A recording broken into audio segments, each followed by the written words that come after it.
Assalamu alaikum. I'm going to read a summary of the Friday sermon delivered by the head of the Ahmadiyya Muslim community given on May 25th, 2007. Hazur continued speaking about the divine attribute called Salam, the source of peace. He recited from the Holy Quran, chapter 5, verse 17, which reads, quote, "Thereby does Allah guide those who seek His pleasure on the paths of peace, and leads them out of every darkness into light, by His will, and guides them unto the right path." These paths of peace are not only to partake for our own selves, but to bestow upon others as a gift that will bring people out of every kind of spiritual darkness. When one sincerely strives to bring peace and security to others, they can never be viewed as a threat to their societies. Islam is a faith which allows one to bring peace and security to all relationships, be they with God, other nations, cultures, family, or the one's inner self. He also referred to chapter 5, verse 4, which reads, quote, "This day have I perfected your religion for you, and completed my favor upon you, and have chosen for you Islam as your religion." End quote. Hazur explained that this faith carries all the commandments and knowledge applicable to one's private life, as well as what's necessary for international matters. Hazur said a beautiful means by which we can spread peace in our everyday lives is to greet one another with Assalamu alaikum, which means peace be upon you. Simple yet so effective, it is the best way to greet upon one's arrival. Chapter 24, verse 28 states, quote, "O believers, do not enter others' homes until you have asked permission and have greeted the inhabitants. That is better for you, that you may be heedful." End quote.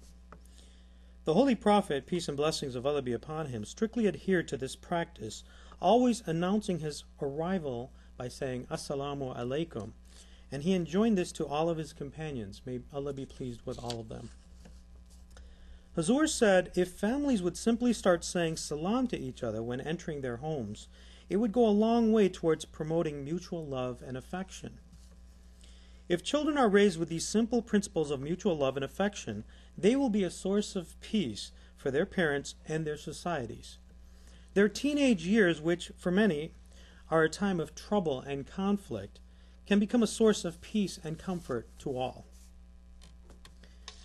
Hazur then recited chapter 8, verse 47, which reads, quote, "And obey Allah and His Messenger, and dispute not with one another, lest you falter and your strength depart from you." End quote. Commenting upon this verse, the promised Messiah, peace be upon him, said that Muslims and the dissension with all of their various sects have caused the downfall of Islam. And with this in mind, Allah had ordained the creation of the Ahmadiyya Muslim community to restore Islam to its splendor. Today we are witnessing the truth of the promised Messiah's words. Muslims all over the world take pride in killing each other, yet they are united against the Ahmadiyya Muslim community. However, they are destroying themselves by their own hands.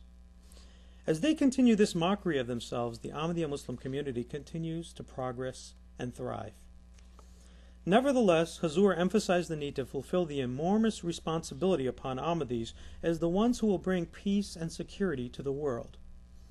This responsibility starts within our own homes and spreads outward into our communities. Hazur requested prayers for the Ahmadi International Satellite TV network called MTA. The Arab world in particular has expressed a great deal of gratitude to Ahmadis for defending Islam against the Christian activities in the Middle East. MTA has hosted Christians in discussion programs and has held open debates to show the superiority of Islam. However, Christian priests in Egypt have taken a lawsuit out against Ahmadis. Hazur said it was ironic that those who allege Islam was spread by force are now trying to suppress the free exchange of information.